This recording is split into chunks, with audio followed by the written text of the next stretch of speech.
A waiter at the rest stop hurried over to stop Yu Shangrong. "Welcome, honored guest. The water costs 2 copper coins." The man froze for a moment. He fumbled through his robes before admitting helplessly. "My apologies. I don't have any money with me today. I'll come back another day to pay." The waiter looked troubled. "Our honored guest, many people are watching. We're just a small business." The surrounding crowd eyed Yu Shangrong with open hostility. He looked so refined and dignified, yet couldn't even produce 2 copper coins. Searching himself again, the man found nothing.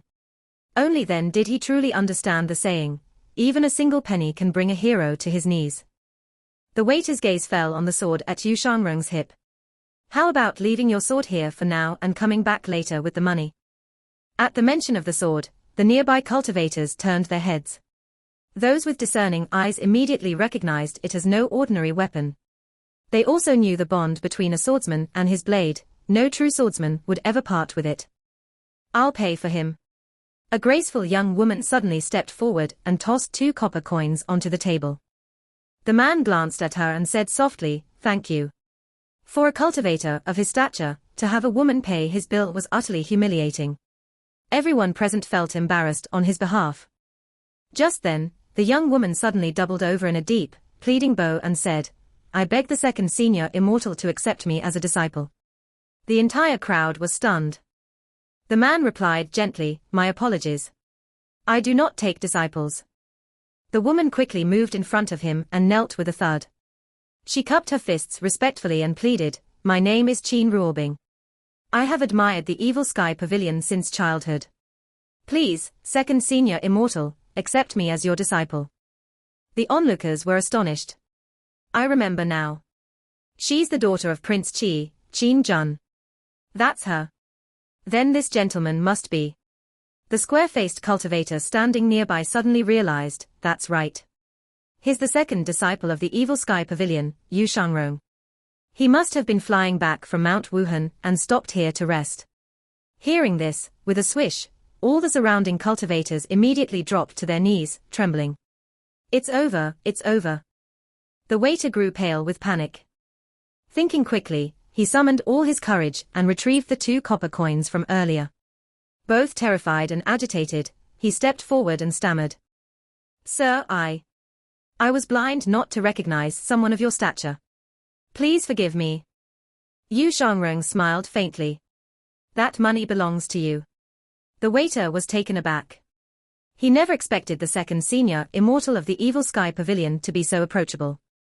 The other cultivators were equally incredulous. Maintaining his gentle smile, Yu Shangrong lightly patted the waiter's shoulder, then turned to Qin Ruobing. "The path of cultivation is full of peril and hardship.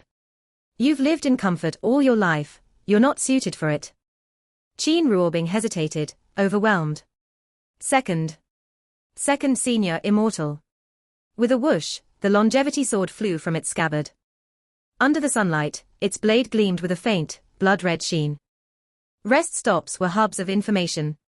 The seasoned cultivators there were all stunned, their eyes fixed on the hovering longevity sword. "It really is him. Sword Devil Yu Shangrong." "The Sword Devil lives," the square-faced man exclaimed. After leaving Mount Wuhan, Yu Shangrong had flown straight back, unaware of the great calamity that had befallen the Evil Sky Pavilion.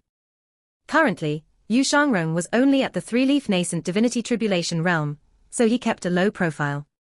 He had planned to leave the divine capital quickly, but along the way, he overheard people discussing the 9-leaf golden lotus everywhere. No one in the world cared more about that phenomenon than an 8-leaf cultivator. Yu Shangrong was no exception. He stopped at the rest stop to rest and gather information. After half a day of listening, he finally pieced together the truth. His master had used his 9-leaf cultivation to sweep through the 8 great sects. For the details, Yu Shangrong would have to return to the Evil Sky Pavilion himself. As long as the Evil Sky Pavilion was safe, that was enough. He simply hadn't expected to be recognized. He had only met Qin Ruobing once before, when he and his eldest senior brother visited Prince Qi's residence in the divine capital. He never thought she'd remember him so fervently.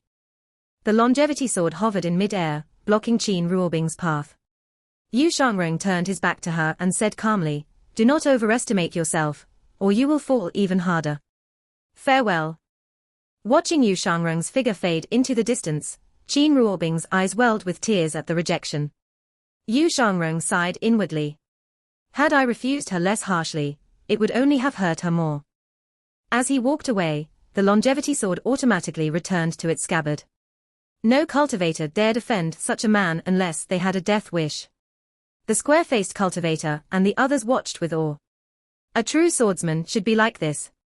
Even in the eyes of a humble waiter, Yu Shangrong's image now loomed far greater. Normally, the waiter was often bullied by low-level cultivators looking for someone to vent their frustrations on. In contrast, the Sword Devil, whose very name made people tremble, was so kind and composed. The difference between people was truly vast. The crowd sighed endlessly. I feel like I'm dreaming. I actually spoke with the Sword Devil, Yu Shangrong.